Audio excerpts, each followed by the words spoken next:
अब वो डंडा देख के डर गया, मोटा सा डंडा था। अब कह रहा है कि अरे, सोचने लगा, उसका दिमाग चक्कर करने लगा, कहीं ऐसा तो नहीं कि ये डंडा क्यों रखा है, 2 लुकमा ज़्यादा खा गया तो कहीं 2 डंडा पीट न दे मुझको। अगर जो है मैं ये नहीं खाया, ये मेरी तबीयत खाने की नहीं है, नहीं खाया तो कहीं ना खाने पर मार न दे, ये डंडा रखा क्यों, डर गया। अरे मैंने बैठूंगा, अरे बैठिए, काहे शर्मा रहे हैं, कहा ये डंडा क्यों रखा, ये 3 फीट का डंडा, इतना मोटा सोटा, डर लग रहा है मुझे। तो कहा कि अरे ये हमारे पुरखों की रीत रही है, दस्तरखान पे जब बैठते हैं तो डंडा रखते हैं। कहा ना मुझको ये रीत नहीं समझ में आ रही, ये रिवाज मुझको नहीं समझ में आ रहा, पहले उसकी वजह बताओ तब। तो कहा अच्छा चलो ठीक है।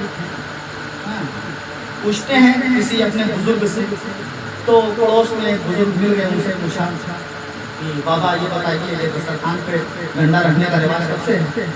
तो उन्होंने कहा कि अबे इतना बड़ा क्यों रखा है 3 फीट का, इतना बड़ा रख, छोटा सा रख, हाँ इतना बड़ा हम लोग रखते थे, तो वो छोटा कर दिया।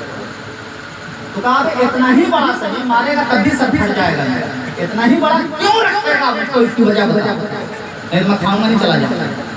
तो कहा अब क्या करें, अब तो बड़ी परेशानी बढ़ गई। किसी और धोखे से मिले, पता लगा कि ये खुरवाट बूढ़ा है हमारे गांव में 125 साल का, अब वो कायदे से चल पाता नहीं है, चलो उसके पास हो सकता है कि वो कुछ जानता है। उसके पास गए, बहरहाल उससे पूछा जा करके कि बाबा ये बताओ कि जब खाना बनता है दस्तरखान पे इतना बड़ा डंडा क्यों रखा जाता है। तो कहा इतना बड़ा क्यों रख रहे हो, हम लोग तो इतना बड़ा रखते थे फिलहाल खाने के बाद दांत खोदने के लिए, दांत खोदने के लिए रखते थे, वही रखे। वो दांत खोदनी और वो धीरे धीरे बड़ी होती होती 3 फीट का डंडा बन गई और मेहमान को ही सब्जी में डाल दिया, खाऊंगा नहीं।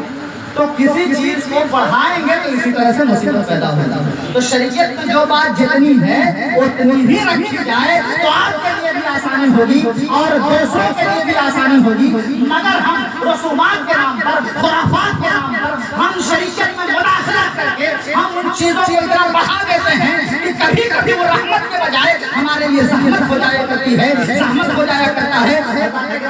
कल मुझको कलकत्ता जाना था, चापानी जिला हुगली में प्रोग्राम था, हमारे शमशेर भाई ने कहा कि मौलाना सनीचर को नेमतपुर जाना है, तो मैंने कहा कि सनीचर को तो नहीं जा सकता, अगर एक दिन आगे पीछे कर दें तो मैं एक दिन आगे पीछे आपका प्रोग्राम मेंटेन कर दूंगा। तो उन्होंने कहा 40वां का मामला है, सनीचर ही को 40 दिन पूरा हो रहा है। तो मैंने कहा 40 ही दिन करना फर्जो वाजिब है क्या, ये तो कोई फर्जो वाजिब तो है नहीं, 40वां तो जो है वो उस दिन जो है ये करेक्ट तो है नहीं, अरे वो तो ये साले सवाल है, हमने ये बना लिया है अपनी आसानी के लिए कि जो दूर के लोग नहीं आ सकते हो वो 40 दिन के बाद आ जाएं, वो 20 दिन के बाद आ जाएं, जो दूर के नहीं आ सके हो वो चहारों में आ जाएं, जो 40वें पर भी नहीं आ सके वो 80 में आ जाएं, कोई जरूरी नहीं 40वें दिन ही रखा जाए। 40वें का प्रोग्राम आप 52वें दिन भी रख सकते हैं, 40वें का प्रोग्राम आप 54वें दिन भी रख सकते हैं। अगर आपके पास जो है ये जो है परेशानी है, कुछ काम वगैरह